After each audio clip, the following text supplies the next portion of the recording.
Bonjour à tous et bienvenue sur le podcast de la mort.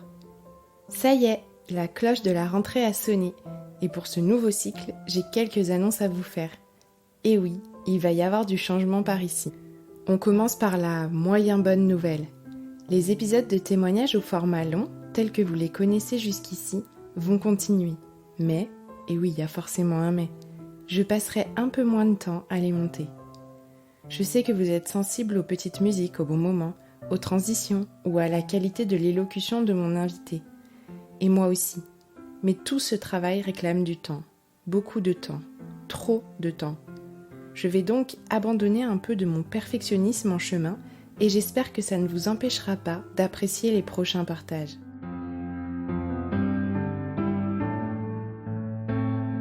Pour cette nouvelle saison, je continue de partir à la rencontre de celles et ceux qui ont traversé l'épreuve du deuil et de celles et ceux qui côtoient ces épreuves au quotidien à travers leur métier.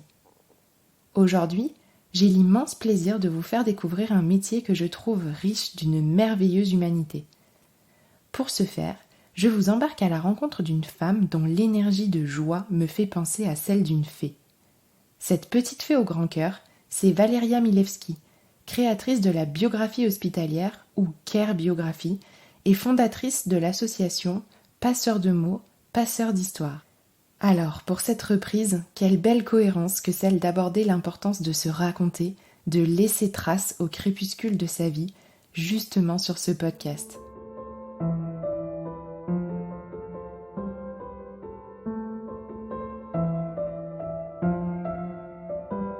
Bonjour Valeria. Bonjour Tiffany. Je soupçonne que bon nombre d'auditeurs vous connaissent déjà, mais pour commencer, je vais tout de même vous demander de vous présenter. Je ne sais pas si beaucoup me connaissent. J'espère qu'ils connaissent mieux la démarche. Donc Valeria Milewski, effectivement, déjà merci beaucoup Tiffany de l'invitation. C'est vraiment gentil d'avoir envie d'en parler, d'avoir aussi envie de soutenir. Donc je suis biographe auprès des personnes gravement malades depuis maintenant presque 15 ans. Alors qu'est-ce que ça veut dire? C'est très très simple. Je recueille le récit des personnes à partir d'une vingtaine d'années jusqu'à jusqu'à ce qu'ils le souhaitent et qu'ils le puissent. Je recueille donc leur récit de vie parce qu'ils sont gravement malades et que beaucoup ont envie de laisser trace. Donc voilà mon travail. Ça s'inscrit au sein d'une équipe soignante dans un établissement de santé. Et on va également à domicile. Et puis vient un jour où l'on peut remettre un très très beau livre, un livre d'art, donc le récit de la personne à cette personne ou bien à un de ses proches désignés.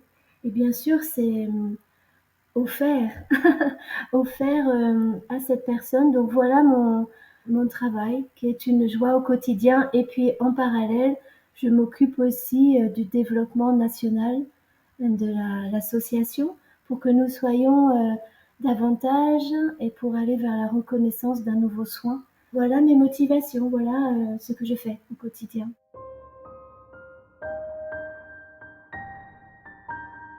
Je suis née avec une grande chance, c'est que j'ai beaucoup de joie en fait. J'ai une joie, il suffit de peu, il suffit d'une petite feuille au pied d'un arbre, il suffit d'un oiseau que je vois voler pour me mettre vraiment en joie. Et ce depuis enfant, juste pour dire que j'ai toujours fait le pas, j'ai toujours suivi le chemin. Enfin, je me suis jamais sentie ni victime. J'ai toujours avancé tranquillement et en joie, sans me dire qu'il y avait des particularités, parce que il y en avait pas mal, mais je ne les vivais pas comme ça. Et puis, même si j'ai la sensation que cette idée m'est parvenue assez soudainement, il y a toute une histoire probablement pour qu'elle ait émergé et elle se soit invitée un beau matin. J'ai perdu mon papa lorsque j'étais jeune, j'avais 5 ans, et bien sûr que c'est un acte fondateur dans la vie d'un individu. Donc ça a été une première étape pour pouvoir réfléchir ce que c'est, et surtout avec le regard d'un enfant qui ne voit pas, qui ne perçoit pas la mort, c'est plutôt le manque et la disparition.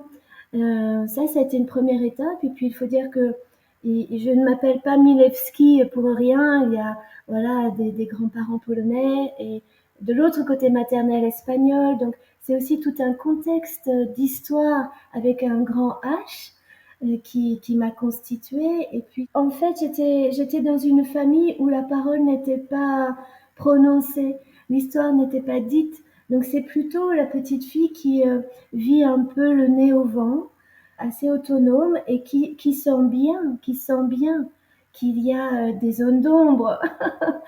Et bien sûr, il y en a même un certain nombre, mais finalement, ce ne sera que bien plus tard que je découvrirai un peu ce qui fait l'histoire de ma famille, notamment paternelle. Donc, j'allais dire, ce qui est majeur, c'est peut-être pas justement l'historicité, on va dire, parce que je ne la connaissais pas jusqu'à très tard, mais c'est plutôt justement le fait qu'il n'y ait pas eu de mots. C'est justement le fait de l'énigme, du mystère qui a probablement, qui m'a d'abord ouvert un peu les oreilles, parce que lorsque on est en attente ou lorsqu'on s'interroge, eh bien on a les oreilles et les yeux grands ouverts. Donc c'est plutôt cet élément-là qui m'a façonné, c'est le fait de ne pas savoir, justement. C'est le fait de n'avoir que très très peu d'éléments d'histoire.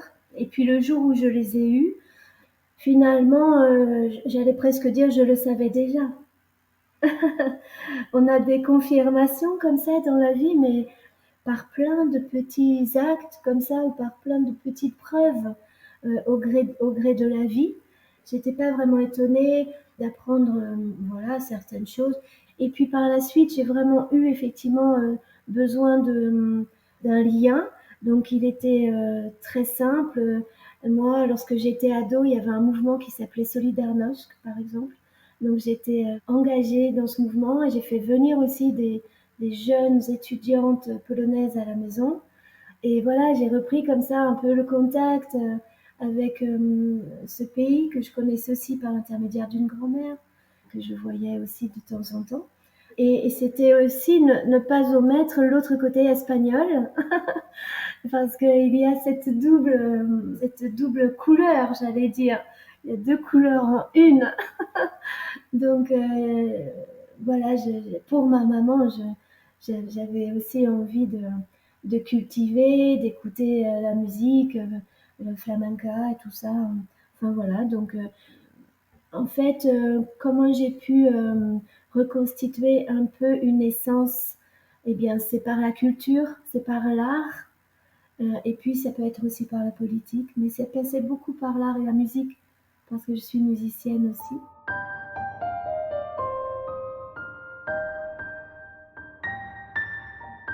Et puis chemin faisant, j'ai moi-même eu un grave accident et donc j'ai vraiment frôlé cet état de mort. J'ai aux alentours de 15 ans et effectivement j'ai un grave accident de ski. Voilà, je suis vraiment au bord du mourir puisque on me fait un massage cardiaque, je vois toute ma vie défiler, etc. Mais en fait, ce qui est intéressant, bien sûr, cet événement-là est marquant parce qu'on se dit ah ben c'est juste ça, il fait bon, il fait chaud, c'est doux, voilà. Mais en fait, pour moi, ce qui a été la construction par rapport à cet événement, ça a plutôt été l'après, puisque j'ai dû être immobilisée pendant une année, alitée. Quand on a 15 ans et qu'on doit rester alité, surtout que moi j'ai pas mal d'énergie, donc au demeurant je suis quand même assez contemplative, donc voilà, ça a été une année d'instruction et d'enseignement.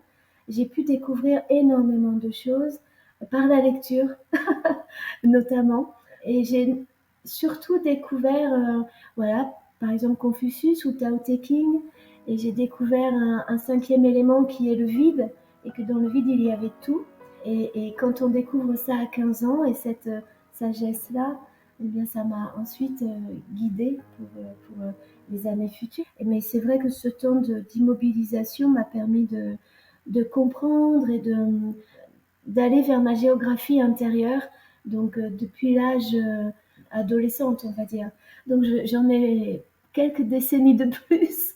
Donc voilà, ces éléments-là, ce sont vraiment les éléments constitutifs, on va dire, qui me donnent de ce fait une vision ou un regard sur et la mort et les accidents de vie, ces espèces de chaos. Ben voilà, je pense que très naturellement, je suis arrivée à cet endroit.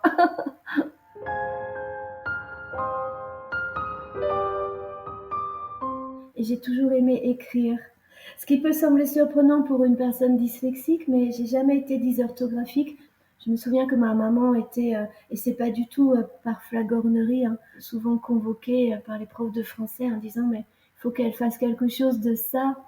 Parce que parfois, c'est vrai, jeune et pré-ado, on a des espèces de fulgurances un peu romantiques que moi j'ai complètement perdu, hein, ceci dit. Je pense pas avoir perdu le sens de l'écriture. J'écris comme j'entends de la musique, donc ça c'est l'oreille, c'est vraiment inné, c'est en moi. Mais ces fulgurances-là qu'on a jeunes, je pense vraiment les avoir perdues. L'écriture, ça a toujours été présent en fait. Non pas, je n'ai jamais tenu de journaux intimes, ou alors avec les copines à l'école parce que c'était plus un moyen d'être ensemble et puis de se partager nos petites histoires, quoi. Mais sinon, j'ai jamais eu une écriture autobiographique. C'est étrange, hein, mais ce n'est pas mon genre. J'ai plutôt une appétence pour l'écriture théâtrale, parce que ça, j'en ai fait plus tard, mais une écriture de fiction avec l'imaginaire.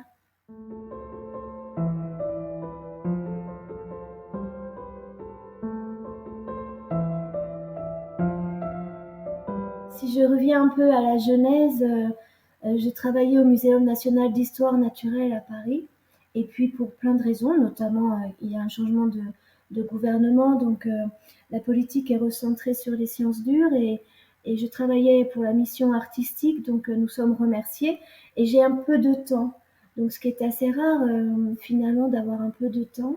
Donc là, je prends un papier à un moment donné, puis je me dis, bon, qu'est-ce que tu aimes? Et j'écris, c'était un soir, assez tard, j'écris, j'aime les histoires, j'aime écrire, j'aime les gens, et j'aime écouter. Voilà.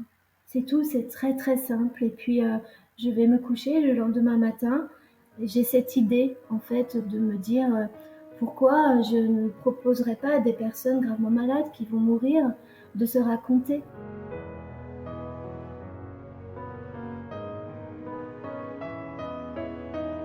Donc la chose très simple, une image très simple, c'est le sac à dos qui est lourd et puis se délester. Parce que parfois on ne pense pas le faire au cours de sa vie, de se délester, et puis à force, ben, il est très lourd. Il est très lourd, il est encombrant. Donc c'était tellement naïf comme idée.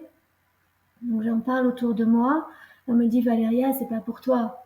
Tu pleures en voyant une fleur pousser, tu as peur des hôpitaux, tu prends pas un seul médicament depuis enfant, enfin, t'es réticente à tout ça, c'est pas ton monde, c'est pas ton monde. Mais en fait, j'ai pas tellement le choix. C'est une évidence. Je dis ben, j'entends ce que vous me dites, j'entends que je pleure en voyant un dessin animé. Enfin, voilà, j'entends tout ça, mais je n'ai pas le choix. Donc, je suis allée voir un psychologue que je ne connaissais pas. Il m'a dit bon, il y a pas trop de loups dans la bergerie. Vous pouvez, pour moi, votre projet, il est cohérent avec qui vous êtes et c'est censé, voilà. Et puis après, j'ai monté mon entreprise pour être en profession libérale, pour être biographe familial, privé. J'écrivais déjà pour le théâtre et j'ai vu qu'avec mes premiers clients, parce qu'à cette époque-là, voilà, c'était des clients, tout ça en vue de, hein, j'ai vu que j'aimais bien. J'arrivais à mettre mes pas dans les pas de l'autre, à voir sa mélodie, à la capter et surtout à la restituer. Parce que c'est la difficulté quand on aime les mots, de restituer les mots de l'autre sans trop déteindre sur l'autre. C'est pas simple. Donc j'ai vu que ça c'était ok. Et puis effectivement, le troisième prérequis, ce que je m'étais vraiment donné comme chemin, c'était de pouvoir accompagner bénévolement, puisque selon mes amis, ma famille, C'était pas quelque chose qui m'était donné de pouvoir accompagner la personne qui va mourir parce que j'étais pas de ce bois-là. Mais bon, moi, je les écoutais hein, parce que parfois, même souvent, on ne voit pas pour soi. Donc j'écoute toujours ce que l'on me dit. Mais moi, j'étais très, très tranquille de l'intérieur. Donc effectivement, j'ai été formée par Jeanne Malve. Et là, j'ai vu que ça ne me coûtait pas. Je pouvais pousser une porte, je pouvais être en lien, en relation, je pouvais être en interaction, je pouvais juste être là. Et que lorsque je fermais la porte et que je rentrais chez moi, je n'étais pas du tout entamée ou envahie, ni par les émotions, ni par le souvenir. Voilà, et puis en parallèle, donc j'ai réfléchi, comme tout ça, ça avait été dans un seul but. J'ai donc beaucoup lu, et puis ensuite j'ai constitué donc ce que on appelle aujourd'hui biographie hospitalière ou care biographie.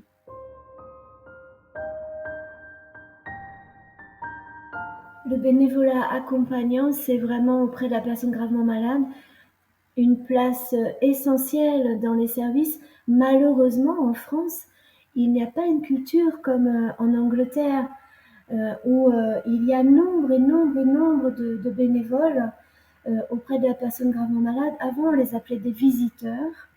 Aujourd'hui, on les appelle des bénévoles accompagnants parce que, quelle que soit l'association qui forme, que ce soit Jalmalve jusqu'à la mort accompagnée la vie, que ce soit ASP, que ce soit Pierre Clément, enfin, on a la chance quand même d'avoir un nombre d'associations, de fédérations, un bon maillage national. Et aujourd'hui, enfin depuis quelques décennies, hein, il propose une formation pour que des individus qui ont le souhait d'être au service de l'autre et juste de donner un peu de temps. On est formé à l'écoute, on est formé à une présence aussi, c'est-à-dire que tout le monde ne peut pas devenir non plus bénévole accompagnant. On passe dans les fourches codines de toute une équipe, d'un psychologue, et ensuite c'est une formation au long cours, et puis nous sommes parrainés ou marrainés avant d'aller être seul comme ça. Et puis il y a des groupes de parole de manière mensuelle ou voire bimensuelle. C'est vraiment c'est de faire de manière extrêmement sérieuse. Et on en manque hein, cruellement, si on peut le dire, qu'il manque cruellement en France de bénévoles accompagnants. Et puis surtout rassurer aussi chacun, de dire qu'on est tellement bien formé, tellement bien accompagné, on n'est pas seul du tout. Donc dans les Ardennes, je suis bénévole accompagnante pour Jalmalve. Et puis Jalmalve va fêter ses 20 ans. Et peut-être 2-3 jours avant, même pas 2 jours, oui, il m'appelle en me disant Valéria, est-ce que tu veux bien avoir un stand? Et alors je ne comprends pas, je lui dis mais un stand de quoi? Sur quoi? Ben, elle me dit ben, sur ton idée. Je dis ah, mais c'est étrange quand même d'avoir un stand avec une idée. Mais je me dis mais pourquoi pas? Ça lui tenait tellement à cœur que là j'appelle un ami qui très très vite me fait un petit dépliant parce que je n'avais rien. Enfin, je savais absolument pas. Donc il me fait un petit dépliant. Et puis donc le jour arrive et j'ai surtout beaucoup de galettes au sucre qui est vraiment la chose essentielle dans les Ardennes. Du thé, du café et pas mal d'œuvres d'art, des livres, mais des peintures. Et puis un paperboard avec juste marqué biographie hospitalière auprès de la personne gravement malade. Et puis je suis assise et puis je parle avec les gens, je mange surtout parce que je suis gourmande. Et puis à un moment donné, arrive un monsieur qui passe, il est un peu interpellé par le titre sur mon paperboard là, et il me dit qu'est-ce que c'est? Je lui dis je ne sais pas. Je ne sais pas ce que c'est une idée. C'est mon idée, c'est voilà ce que j'ai envie de proposer. Et puis il marque un petit temps comme ça, il me dit, il fait une espèce non pas de mots interrogatif, mais je vois qu'il a vraiment, il élabore quelque chose dans son esprit. Et il me dit, écoutez, je suis le conférencier de ce soir. C'était un sujet sur la souffrance. Donc je ne peux pas échanger avec vous, mais ça m'interpelle. Voilà, il était interpellé en fait. Et il me demande si on peut échanger à un autre moment. Je lui dis, mais bien sûr, bien sûr, parce que finalement, moi, en parallèle, j'avais beaucoup lu, je m'étais déjà interrogée, j'avais quasiment écrit, on va dire, comme un cahier des charges. Enfin, j'avais déjà élaboré le projet. Donc, dans mon esprit, c'était clair. Il fait sa conférence, voilà, on se dit que on va se revoir. Et puis, effectivement, plusieurs semaines après, il m'invite donc à Chartres. Et, mais là, je vois bien que il regarde à qui il a affaire, parce qu'on n'entre pas dans un service ou à l'hôpital comme ça. Donc vraiment, et puis il me dit une chose très juste, pour revenir un peu aux origines. Il me dit, Madame Milewski, Valéria, vous avez un nom polonais. Je lui dis oui.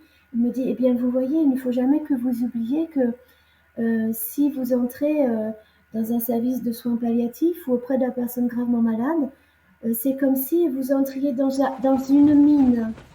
Donc le matin, vous entrez dans la mine et puis vous enlevez vos vêtements, vous mettez votre vêtement de travail, vous prenez l'ascenseur, vous descendez très profondément, vous travaillez avec toute l'équipe, vous faites attention aux coups de grisou. Et puis en fin de journée, vous remontez, vous changez vos vêtements, mais il ne faut jamais que vous oubliez que vos poumons se seront encrassés avec la mort. Donc je me suis dit, oups, il va fort, il va fort. Mais en fait, voilà, il voulait aussi, non pas, il voulait apprécier et un peu éprouver là où j'en étais, savoir quelles étaient vraiment mes motivations intimes et intérieures et quels étaient les enjeux aussi, si c'était extrêmement personnel ou s'il y avait une vision un peu par rapport à ça. Et puis un jour, bien après, il me dit qu'il y a une équipe probablement intéressée, et c'était l'équipe d'onco-hématologie au centre hospitalier Louis Pasteur de Chartres, que j'ai pu rencontrer en avril 2007. Et voilà, ça a été quelques minutes, hein. J'y suis allée. Je me souviens, on m'a prêté une belle voiture pour y aller, que ça m'évite de faire tout ce train. Puis j'étais très enthousiaste et en même temps, je ne savais pas. Enfin, et je suis arrivée, j'ai vu des soignants, alors bien sûr, tous en blanc. Donc c'est très étrange hein, quand on ne connaît pas ce monde médical. On arrive dans une salle et ils sont tous en blanc. Il y a du café, il y a beaucoup de chocolat. Après, j'ai appris que oui, on faisait que manger beaucoup de chocolat. Ils ont l'air fatigués, mais on peut voir dans leurs yeux plein d'humanité. J'ai de suite aimé, moi, ces soignants. C'est peut-être puéril à dire, mais je les sentais extrêmement avec cette espèce de vocation, en fait, voilà, déjà dans le don d'eux-mêmes, le don contre don aussi. Et ils m'ont écouté, ça a duré 5 minutes, hein, donc extrêmement rapide. Je leur ai juste dit, voilà, j'ai cette idée de proposer à des personnes gravement malades, quel que soit leur âge, leurs conditions, de pouvoir se raconter. Et l'idée, c'est de leur remettre à eux ou à une personne qu'ils ont désignée un très très beau livre d'art, parce que dans mon esprit, chaque vie est exceptionnelle. Et voilà, je leur ai dit, j'en sais pas beaucoup plus. J'aurais expliqué que voilà, que je suis venue avec un petit dossier, que tout ça était prêt, mais que je l'avais jamais fait. Je savais pas si c'était envisageable. Et c'est là où Valérie Moulin, donc c'est l'ancienne chef de service, a regardé ses confrères et collègues soignants et elle a dit, ben voilà, on n'a pas d'argent, on va vous en trouver. Et même pas demander combien ça coûte, elle m'a dit, envoyez-moi par mail, voilà, un devis, enfin comment vous avez envie de fonctionner. Et puis on vous attend en septembre, venez. Donc j'y suis allée en septembre pour 2 jours par semaine au début. Encore une fois, ils ont tout fait, ils ont tout mis en œuvre. Bien sûr que je n'ai pas eu de suite les conditions idéales avec un bureau, mais ils me faisaient toujours un petit coin. Ils me laissaient leur bureau sur un temps. Enfin, j'étais un peu le coucou, mais le coucou, j'espère pas trop envahissant. Ils s'arrangeaient toujours pour que je sois en tous les cas bien à l'aise. Et puis c'est tous ensemble qu'on a pu œuvrer et faire les premiers pas.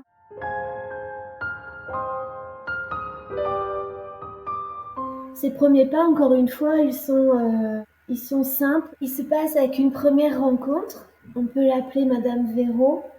Cette rencontre, elle est comme toutes les premières fois. Les premières fois, elles ont une petite saveur, un petit goût particulier. C'était une maman qui avait un seul fils. Et en fait, elle m'a appris beaucoup de choses. Déjà, elle m'a dit un jour, je vous ai invité chez moi. Bien sûr, je la voyais que à l'hôpital, hein, dans sa chambre. Et quand un jour, elle m'a même écrit ça, elle m'avait offert un petit tasse de café. Puis elle m'a dit, je vous ai invité chez moi. Comme si on était dans des vis-à-vis, mais vie, V-I-E-S. J'ai eu l'honneur très vite d'avoir sa confiance et ça, c'est ce qui est le plus troublant. C'est que très vite,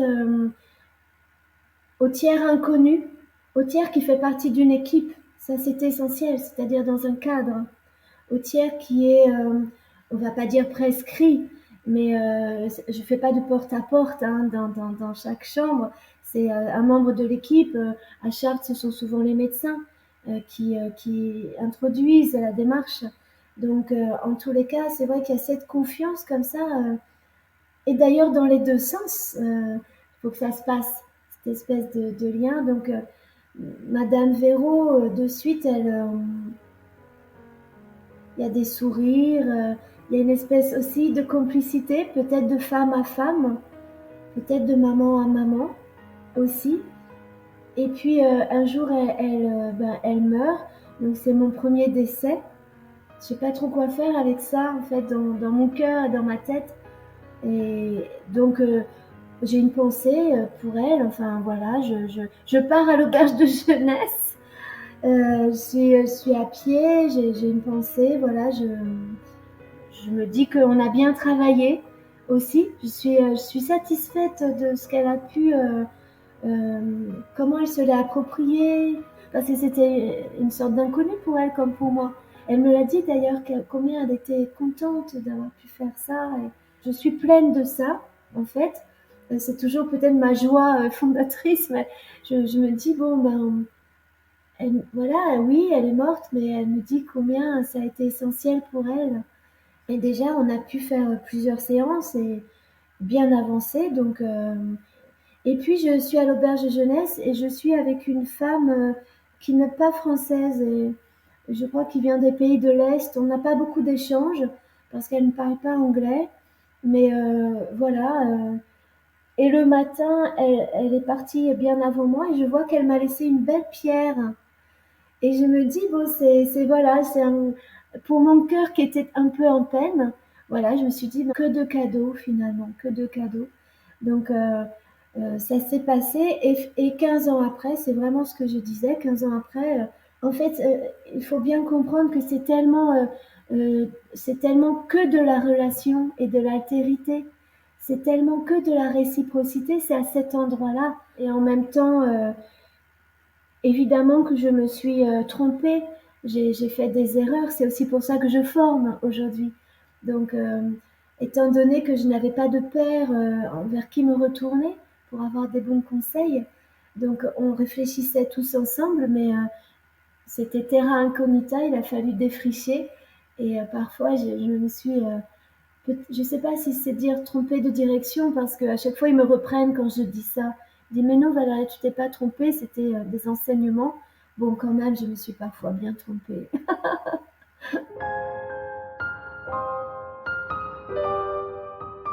Par exemple, ce jeune, cet enfant de Madame Véro, sa grand-mère est venue chercher le livre. En fait, on remet le livre après le décès.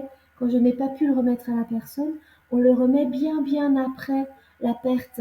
Sinon, il est trop associé à la souffrance et à la douleur. C'était une erreur. Au début, je le remettais précocement après le décès. Et du coup, il n'a plus sa fonction de doudou, de récipiendaire. Il n'a plus sa fonction d'apaisement. Donc, je le remets à la grand-mère enfin peut-être une année plus tard, peut-être un peu moins. Et en fait, elle m'explique assez vite que ce fils unique, il attendait une seule chose dans le livre, c'est l'identité de son père, qui était inconnue. Et elle n'y était pas, cette information. Donc il a pris le livre et il l'a jeté comme ça dans la pièce. Et je comprenais. Et 6 mois plus tard, elle me rappelle cette mamie que j'aimais tant. Oh Valéria! Je me suis dit, oh là là, qu'est-ce qu'elle va m'annoncer? Parce que bien sûr, nous, notre philosophie, c'est ne s'attendre à rien pour être prêt à tout. D'ailleurs, dans la vie, je trouve que c'est pas mal non plus. Et je me suis dit, qu'est-ce qu'elle va m'annoncer? Même si, encore une fois, je m'attendais à rien pour être prête à tout. Et en fait, elle m'a dit que son petit-fils, il avait relu l'histoire de sa maman. Et en fait, il était fils unique. Et vraiment, peut-être 300 accompagnements après, ou je sais pas combien, je n'ai jamais vu une maman qui avait donné sa vie comme ça pour son fils unique. Et il a compris que c'était une ode d'amour d'une maman à son enfant. Et il l'a reçu avec tellement d'ouverture et de cœur, quoi, que à la fin, il y a des pages blanches, parce que ça, c'est aussi une chose que j'ai appris. Au début, je ne mettais pas de pages blanches. Et le premier monsieur qui a reçu son livre, enfin, c'est lui qui m'a montré qu'il fallait mettre des pages blanches. Du coup, ce jeune, comme sa maman connaissait beaucoup de monde sur tous les continents, eh bien, il a envoyé le livre à ses amis, aux amis de sa maman, pour que chaque ami, sur chaque continent, mette des petits mots sur les pages blanches. Et il a dit à sa grand-mère, ben voilà, ma petite maman, ma petite Véro, elle est toujours en vie. Donc, tout nous échappe, et c'est bien ainsi.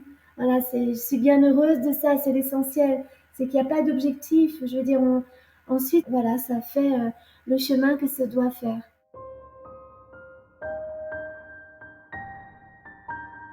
Alors déjà, il faut vraiment imaginer que pour une équipe, les situations compliquées, ce sont les jeunes adultes ou les jeunes parents.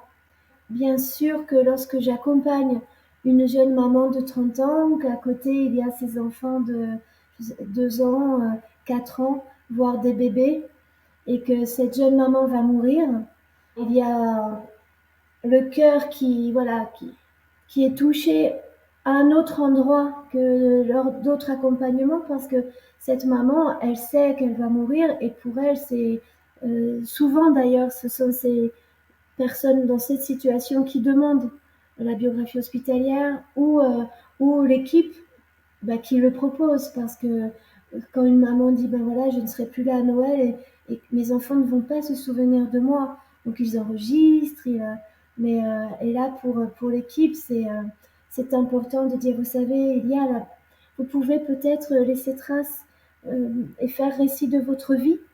Et donc ça, bien sûr que ce sont souvent des rencontres fortes. Et puis après, de recevoir un enfant dans les bras quand la maman est décédée ou le papa, ben voilà, bien sûr, je suis maman aussi. Enfin, je pense même que si je ne l'étais pas, et ça n'a rien à voir, je pense que je serais autant touchée de cet enfant, voilà, de 4 ans ou de 2 ans qui me court dans les bras, ou de 7 ans qui me donne le dessin de son papa et qui me fait un gros câlin, et qui vient de perdre ce qu'il a de plus cher au monde. Aussi, quand je vis ça, conjointement, je pense aux enfants à qui j'ai remis le livre. Et par exemple, je pense à Annabelle, qui, quand sa maman lui a remis le livre de son papa, qui était mort 1 an et demi avant, et donc elle était vraiment jeune, hein. Et là, quand je lui remets le livre, elle a un peu plus de 6 ans, donc elle prend le livre, et puis elle commence à déchiffrer à Annabelle, et elle voit que le livre est pour elle, et elle a un sourire. Mais si je n'avais fait d'ailleurs, enfin, c'est un peu puéril de dire ça, mais une seule biographie, mais pour ce papa, pour cette famille, pour cet enfant, un sourire qu'elle a eu, et puis surtout que, comme je le dis souvent, mais la fin de ce livre, c'est je vous aime tous. Et lorsqu'Annabelle, elle va pouvoir un peu plus tard lire le livre, d'abord elle va rencontrer son papa, vraiment rencontrer. Parce que quand les destinataires lisent le livre, ils disent tous quand je le lis, il est là. Parce que vraiment, nous, notre seule préoccupation, c'est de garder le vocabulaire, tenir parole et rendre parole. Et je me dis qu'Annabelle, quand elle va lire, elle va rencontrer son papa qui n'a pas triché, enfin, qui d'ailleurs, il avait un langage tellement particulier, j'ai tenu à rendre ce langage et je me suis dit mince, il doit pas être satisfait, je lui ai fait du Bukowski, il voulait peut-être du Rimbaud, mais non, non, il a laissé tout ce qui était très fleuri, très grossier, et du coup, elle va vraiment l'entendre. Et en plus, je pense que quand on reçoit des mots d'amour de son papa, eh bien, c'est constitutif pour l'individu que l'on est, elle va bien grandir. Donc, je pense à ça aussi. En fait, je me dis toujours, ben voilà, d'accord, on le sait, hein, voilà, c'est la condition sine qua non. On les soigne, tous ces gens-là, mais ils vont pas guérir. A priori, ils vont pas guérir. Enfin, moi, ça fait 15 ans, il n'y en a aucun qui a guéri. Parce que ils sont vraiment en situation palliative assez avancée. Et par contre, ben, comme pour Madame Véro, je me dis, ouais, on a fait quelque chose de chouette. Enfin, ils ont fait quelque chose qu'ils n'auraient jamais pensé faire. Et puis, ils ont retrouvé une verticalité. C'est un événement qui a fait comme un avènement, un médecin disait ça, mais comme une naissance, comme quelque chose. Ils se sont rencontrés, ils se sont retrouvés, ils ont mis du sens à l'épreuve, ils ont un projet, ils laissent un livre, ils laissent trace. Et pour beaucoup, la vraie mort, c'est pas la mort, c'est l'oubli. Et le livre, il conjure un peu l'oubli. Donc une maman, elle va se dire, voilà, je vais donner ma vérité, je vais être dans ma reconfiguration, je vais me réinventer, parce qu'on se réinvente toujours. Parce que celui qui raconte, c'est pas le même que celui qui a vécu. Donc on va se réinventer comme ça, on va à ce moment-là de la vie. Et moi, je suis là aussi avec les autres passeurs pour voilà, les habiller d'habits de lumière, quoi. Donc ça, ce sont des situations difficiles, mais on trouve un équilibre comme mes collègues soignants. Pour mes collègues soignants, c'est tellement plus dur que moi. Il faut annoncer la mauvaise nouvelle, il faut accompagner jusqu'au dernier moment. Les belles morts, c'est quand même très rare, hein. Et puis, ça laisse toujours une tache aveugle.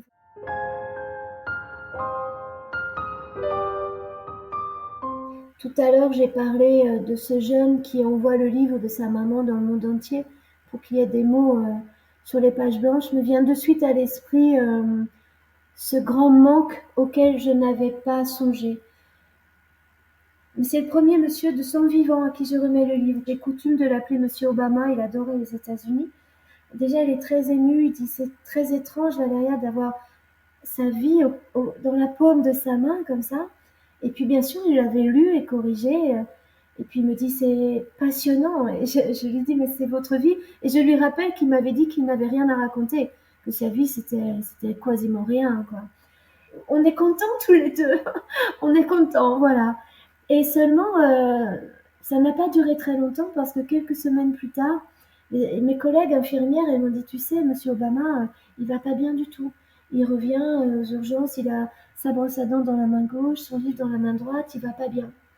Et là, on est en staff à ce moment-là, et j'ai une espèce de lumière qui s'allume, tous les clignotants feu rouge. Je me dis, oh, mince, qu'est-ce qui se passe? J'ai une espèce de pressentiment. Pendant le staff, je dis, ben voilà, Monsieur Obama ne va pas bien du tout.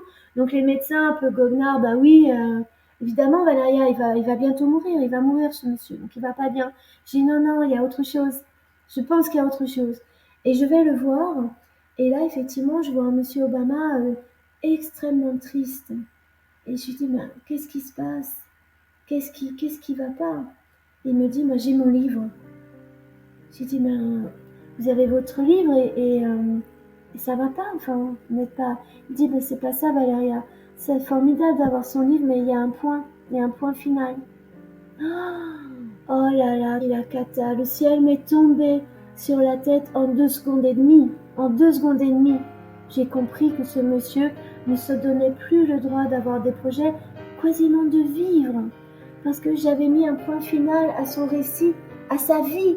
Oh, alors là, ça a été terrible. Donc, je suis remontée et j'ai dit, ben, merci. Merci de m'avoir fait une place, de votre confiance, des tours de tracteur à 2 euros pour gagner des sous, de faire tout ce qu'on a pu faire les nuits blanches pour répondre aux appels à projets, vendre des crêpes, enfin tout ce qu'on a pu mettre en œuvre pour chercher des financements. Mais en fait, ben, mon idée elle n'était pas bonne. Parce que le premier monsieur à qui je remets le livre, il me renvoie à l'inverse de l'espérance ou d'une fenêtre ouverte. Tout l'inverse. Donc là, ils rigolaient plus du tout. Parce qu'ils ont bien vu que je leur ai dit, bah, ça n'est pas grave. Ça n'est pas grave du tout. On peut avoir une idée comme ça, et puis comme finalement, elle soit pas bonne, ou qu'elle ne soit pas là où on pensait qu'elle serait. Et ça, il n'y a que en faisant.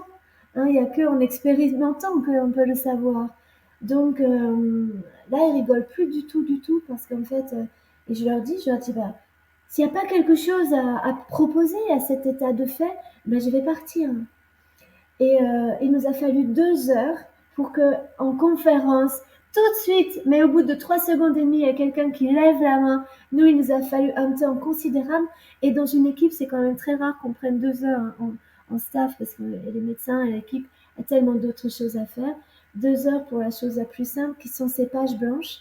Un feuillet de pages blanches à insérer à la fin de chaque récit, qu'il y ait 4 pages ou 200, qu'il y ait un entretien ou 10 ou plus ou 15. Maintenant, voilà, on met systématiquement ces pages blanches, et ces pages blanches, elles vont permettre à ce jeune de l'envoyer à Annabelle, de se mettre sur mon siège et de prendre les feutres et de dessiner papa, maman, sa petite sœur.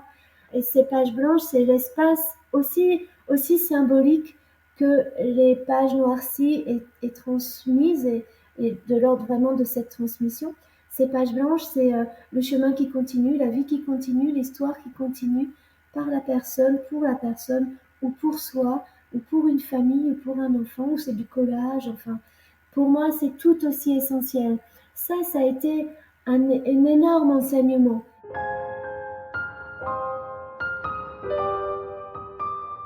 Et puis après, la femme que vous entendez, elle a cru à un moment donné qu'elle était plus forte que le temps et plus forte que la mort. C'est-à-dire que je bossais la nuit pour pouvoir rendre les histoires aux personnes le lendemain, et puis finalement c'était vain tout ça. Et puis j'ai appris aussi, on a appris avec toute l'équipe que ça n'était pas grave de ne pas terminer. Qu'est-ce qui est essentiel? Est-ce que c'est d'arriver en haut de la montagne, ou le chemin? Pour ça, c'est merci Confucius, pour y arriver. Voire même que c'était même pas essentiel de commencer. On appelle ça les bio, pas les bio fantômes, mais alors il y a les bio minutes. J'ai appris parce qu'au début je pensais qu'il fallait vraiment plusieurs entretiens, mais là encore, un médecin qui me dit, tu peux aller voir ce monsieur, il est en phase terminale. C'était au début, je dis, bah, je comprends pas ce que ça va pouvoir lui apporter. Il va pas pouvoir se retourner. Bon, et le médecin me laisse comme ça. Puis dans la même journée, il y a un autre médecin, un hématologue, qui me dit, est-ce que tu peux aller voir cette dame? Elle a du temps. Donc j'y vais. Et puis cette dame, elle me dit à plusieurs reprises qu'elle va mourir. Voilà, j'entends, on écoute, on parle, et on a 1 heure d'entretien. Je lui dis à demain. Et puis le lendemain, je reviens et elle est plus inscrite sur le tableau. Et je suis interpellée. Je dis, moi, je savais pas qu'elle repartait chez elle. En fait, et puis il me dit, non, elle est décédée au petit matin. Donc je retourne dans mon bureau et là, je comprends. Je relis ses notes. Je prends un autre cahier, d'autres cahiers. Et puis, je retourne voir le premier médecin. Je lui dis, il est toujours en vie, ton monsieur, en phase terminale, parce que qui suis-je, moi, pour dire qu'1 heure d'entretien a moins d'importance que 3, 4, 6, 10, qui suis-je? Parce que j'avais vu qu'en 1 heure, elle avait dit beaucoup de choses. Là, on fait maintenant, enfin depuis un moment, mais ça, je n'avais pas présumé non plus, des bio-minutes, des bio-express, voire même, un monsieur, le médecin me dit, il a très très envie de faire son récit, donc je vais le voir, effectivement. C'est un monsieur qui a les yeux qui pétillent, qui a plein d'histoires à raconter. Donc je lui présente la démarche. Je lui dis, écoutez, je ne peux pas venir demain, je donne des cours, après-demain je suis en conférence à Marseille, donc, mais je serai là vendredi. Et il est content, il me dit formidable, formidable. Et moi, le vendredi, je reviens. Et puis là, je croise très vite le médecin qui a un sourire, et il me dit, il est décédé. Alors moi, j'ai pas du tout un sourire et je comprends pas. Il me dit, C'était au tout début ça. Et en fait, j'ai dit: «Mais mince, ce monsieur, il avait tellement envie, tellement il était plein de joie, cette idée». Il me dit: «Mais Valéria, tout va bien. Le processus, il a été enclenché à partir du moment où tu lui as présenté la démarche. C'est-à-dire qu'il a parlé, il a eu de cesse de raconter à ses petits-enfants. Il a fait le chemin, il a fait ce qu'il avait à faire. Et il est parti, mais tellement tranquillement. Et en plus, avec cette idée, cette joie de pouvoir te retrouver, faire le... Donc, tout va bien. Mais ça, je ne l'avais pas non plus imaginé. Bien sûr qu'on pouvait... voilà, que ça servait à rien de se croire superwoman, de pas dormir la nuit, de pas partir en vacances, de revenir des Ardennes parce qu'un médecin me dit ça chauffe dans leur jargon, c'est il y a plein de métastases cérébrales, il y a de la fièvre, il faut revenir si tu veux, et de laisser les enfants avec le papa, tout ça, de vite prendre un train, enfin tout ça est totalement vain, totalement vain. Donc ce que ça apprend, les enseignements, c'est bien sûr qu'on n'est pas plus fort que ce qui doit advenir, que si on arrête au bout d'une séance parce qu'il y a la mort au bout, ben, on aura fait ce qu'on a pu, que si le lendemain on est en conférence et qu'on aurait pu faire 2 séances dans la journée, ben, c'est ainsi. Si on n'a pas terminé, ben, on n'a pas terminé. On apprend finalement à lâcher tout et à être dans le présent, dans ce fameux tronc d'arbre là, dans cette unité que l'on tente aussi d'apporter à l'individu biographié.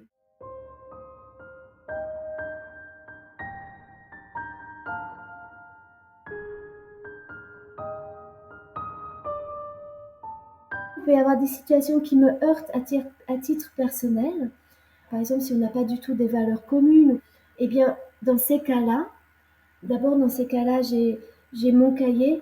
Donc, c'est un très bon outil pour baisser un peu les yeux et être moins en interaction avec l'autre, juste pour essayer de garder mon accueil. Parce que vraiment, j'essaie tout le temps d'être dans un accueil. Et c'est arrivé seulement par 2 fois où je puisse être heurtée. Mais en fait, la personne aussi, elle testait. Et puis, comme c'était quelqu'un qui avait l'habitude qu'on le bannisse, qu'on le mette totalement de côté. Il avait l'habitude d'avoir des discours extrêmement violents. Et en fait, il a pu voir que ça pouvait m'impacter, certes, mais il était au même endroit pour moi que les autres. Enfin, je déroulais mon fil à soi, comme ça, chronologique, interactif, subjectif, et que j'étais là, j'étais avec lui dans la relation. Et je dois dire que c'était les accompagnements qui m'ont le plus surpris parce qu'on a vraiment vu que la personne, elle a fait une espèce de volte-face et elle s'est trouvée elle-même et elle a eu accès à d'autres choses. Et c'était parfois, enfin les 2 fois, c'était comme une sorte d'épiphanie. Donc je me dis que moi, je lâche rien, quoi. Et j'essaie toujours d'être qui je suis. Je triche pas, par contre. Je tente d'aller vers une authenticité ouais, la plus fine, quel que soit l'homme, la femme que je peux croiser dans la rue, rencontrer, la femme ou l'homme qui est en face de moi en biographie, quels que soient ses agissements, quel que soit là où il en est, quelle que soit son histoire, quels que soient ses actes commis. Un acte, ce n'est pas l'homme.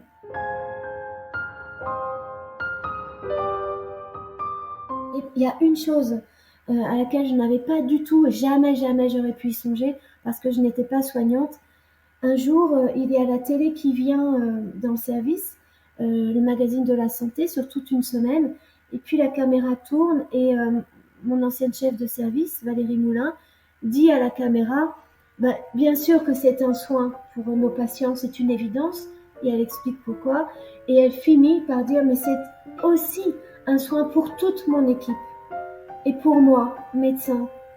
Et alors là, je suis interpellée. Moi, je suis à côté et je me dis, oh là là, j'avais jamais entendu ça parce que les médias sont venus assez vite et beaucoup, beaucoup, beaucoup de médias. Donc, j'avais pas tout élaboré. Et puis, encore une fois, on fait en faisant. Donc, les caméras s'en vont. Je vais la voir et je lui dis, mais Valérie, enfin, j'ai bien entendu ce que tu as dit.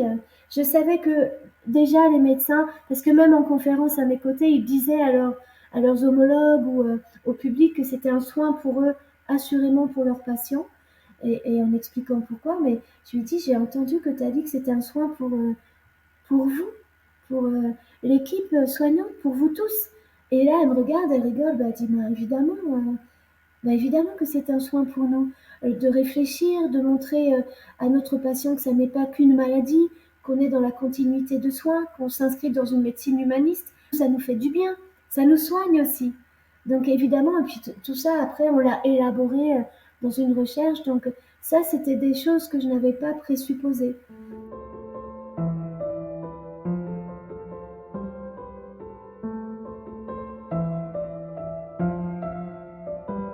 Déjà, l'idée initiale, c'était bien sûr que ça ne reste pas Chartres-Chartrain. Donc aujourd'hui, c'est formidable parce qu'il y a 26 centres en France qui proposent la biographie hospitalière, la Care Biographie, passeur en France, sur 8 régions. Donc nous sommes organisés avec des collectifs ou des associations régionales, Passeur Normandie, Passeur Occitanie, Passeur Grand Sud-Est. Donc on a depuis 1 an et demi architecturé, un peu structuré notre système. Deux, c'est surtout que ça soit proposé à un grand nombre d'individus. Parce que bien sûr, des personnes qui ont le souhait de transmettre et qui sont gravement malades, il y en a malheureusement beaucoup. Et j'allais presque dire de plus en plus parce que tout est un peu chronicisé, hein, le cancer. Et on a peu malheureusement de lits en soins palliatifs. Donc il y a vraiment des choses à mettre en parallèle. Donc l'idée depuis 1 an et demi, c'est d'aller vers la reconnaissance d'un nouveau soin de support et d'un nouveau métier.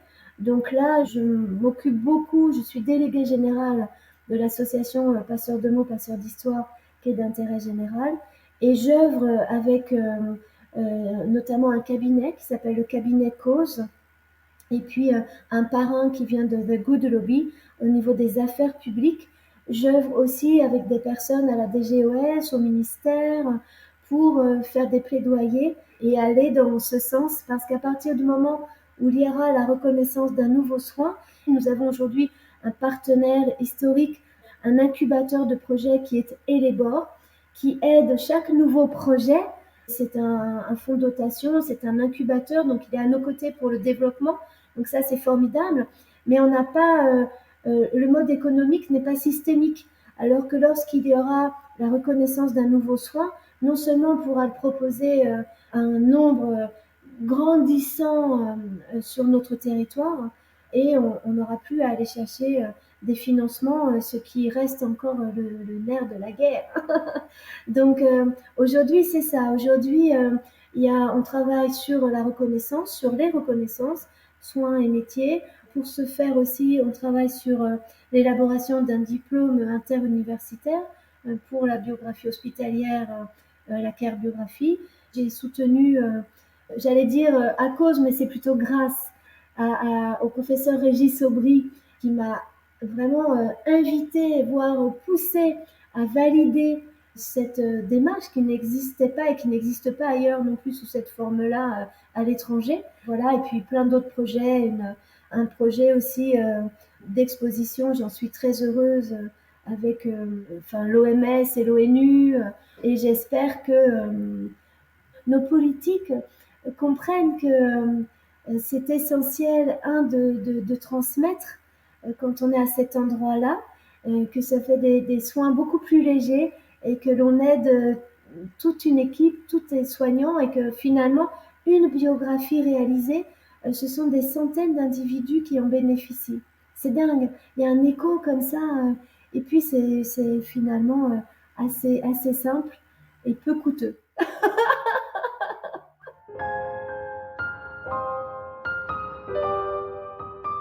Comme c'est exigeant, il y a des prérequis pour être formé. Le premier prérequis, c'est soit d'être ou d'avoir été soignant, ou d'être ou d'avoir été bénévole accompagnant. Parce que je reçois des centaines de mails pour former des gens, mais j'allais dire presque malheureusement, il ne suffit pas d'avoir accompagné son compagnon ou son enfant ou son papa.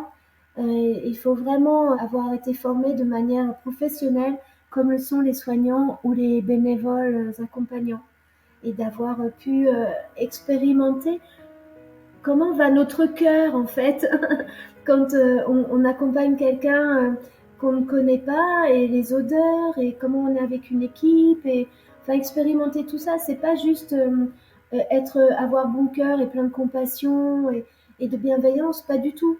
C'est comment on se comporte face à quelqu'un qu'on ne connaît pas, qui est au bord de la mort, et qui a toutes ces questions existentielles et qui souffre. Comment on accueille des larmes d'une jeune maman, comment on accueille aussi un devenir qui va être marqué par plein d'étapes, forcément du chaos et des petits deuils. Donc ça, c'est le premier prérequis. Mais il y a bien des personnes que je retrouve, à qui j'ai donné ce conseil-là, et que je retrouve un an ou un an et demi après, qui m'appellent ou qui me font un mail: Valéria, j'ai les prérequis. Un autre prérequis, c'est bien sûr, là encore, j'ai des mails d'individus qui me disent: mais j'ai écrit 3 romans, je sais écrire, ou je suis prof de français. Mais oui, mais ça ne suffit pas en fait. Justement, plus on a l'habitude d'écrire sa propre langue, et plus il va être un peu compliqué de se distancier de notre propre mélodie pour aller dans la mélodie de l'autre. Donc je leur dis, ben, il va falloir apprendre à écrire des biographies. Et le second prérequis, c'est d'avoir écrit, rédigé au minimum 2 biographies. Alors on n'a pas du tout besoin de me les montrer, hein, c'est pas ça, je suis pas la maîtresse. C'est juste, encore une fois, d'expérimenter. C'est exactement le chemin que moi j'ai pu faire, c'est expérimenter auprès. Alors souvent je donne le conseil d'éviter de faire des biographies de proches, mais plutôt d'aller vers des connaissances d'amis, avec lesquels il n'y a pas d'enjeu émotionnel, et puis d'être, voilà, soit de se faire rétribuer, et si on a du mal à se faire rétribuer, bah, d'avoir des bons d'essence, des bons de Fnac, enfin voilà, ne pas le faire totalement gracieusement, parce que c'est extrêmement chronophage, et quand on le fait bien, ça demande beaucoup, beaucoup de temps. Alors voilà, d'expérimenter ce genre biographique qui est très singulier. Et puis il y a aussi, si on veut l'expérimenter, on peut soit se lancer, il y a aujourd'hui beaucoup de blogs qui expliquent comment faire, soit aller vers des centres de formation qui sont très très bien faits. Enfin moi j'en recommande, voilà, il y en a que je recommande qui sont vraiment très sérieux, très bien faits quand on a envie d'être encadré. Donc ça, ce sont les 2 premiers prérequis. Ensuite, c'est d'écrire un projet un peu circonstancié pour savoir pourquoi on a envie de devenir passeur, de devenir biographe hospitalier. Et puis la 4e étape, c'est qu'il y a un entretien où là, voilà, on se rend compte. Chacun regarde un peu à qui il a affaire, comment ça va se passer, parce que c'est une formation au très long cours. Il y a bien sûr une formation initiale, il y a de la formation continue. Je me déplace dans les centres si besoin est. On est en communauté, on fait des zooms nationaux, enfin de la communauté. Il y a beaucoup de réflexivité. Il y a des parrains, marraines qui se mettent en place. Enfin, c'est vraiment j'allais dire, c'est du sur-mesure au long cours. L'idée, ça ne peut pas être une énième corde à son arc. On ne peut pas le faire comme ça pour de l'alimentaire, ou c'est pas du tout ça l'idée. Pas du tout. En tous les cas, pour passeurs.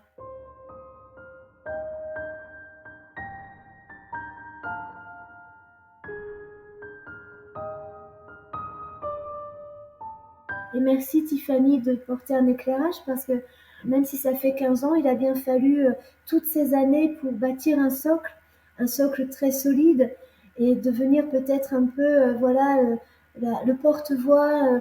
Ça va devenir tellement essentiel qu'il a fallu toutes ces années, et nous sommes encore des pionniers, tout reste à faire. Mais voilà, l'idée, c'est bienvenue si vous avez envie de mieux comprendre cet état-là de la vie. N'attendez pas d'être à ce moment-là de la vie pour vous délester de votre sac à dos. C'est pas utile, hein. Faisons-le en marchant tout au long de la vie, de se délester de ce sac à dos pour qu'il soit moins lourd.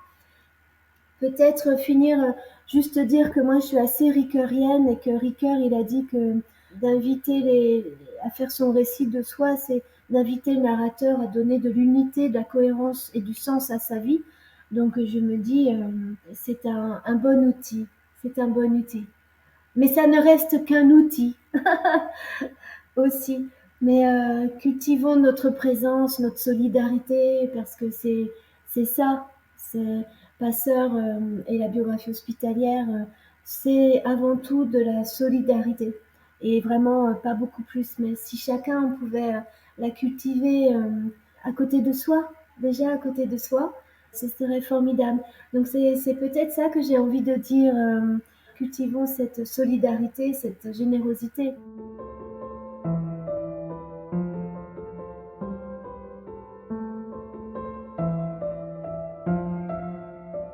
Merci, merci beaucoup Tiffany, merci. J'ai adoré vos autres podcasts. Et merci de ce que vous faites à cet endroit-là, parce que je sens bien que c'est un engagement de votre part et de la manière surtout dont vous le faites, aussi avec légèreté et générosité. Et voilà, donc ce sont pour moi des valeurs que nous avons en commun.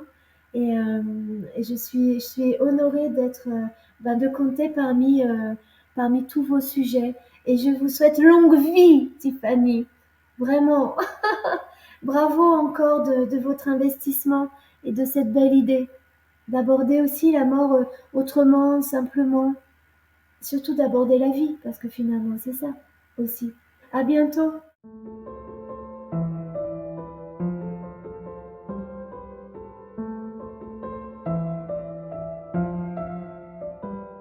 Vous venez d'écouter le premier épisode de cette nouvelle saison du podcast de la mort. Si l'histoire de Valéria et l'initiative de la biographie hospitalière vous ont plu, n'hésitez pas à aller explorer le site web de l'association passeurdemaux.fr. Pour encourager le podcast et lui permettre une meilleure visibilité, pensez à laisser 5 étoiles sur Spotify et Apple Podcasts ainsi qu'un commentaire. Vous pouvez aussi suivre toute l'actualité du podcast de la mort et interagir avec moi sur les réseaux sociaux, Instagram essentiellement, mais aussi Facebook et TikTok. Enfin, un petit coup de pouce est toujours le bienvenu. Pour reconnaître tout le travail réalisé afin de vous partager ce contenu accessible à tous et gratuit, si vous le pouvez, n'hésitez pas à me faire un don sur le site web www.lepodcastdelamort.fr, onglet Soutenir le podcast. Je vous dis à la semaine prochaine pour une nouvelle mini-série.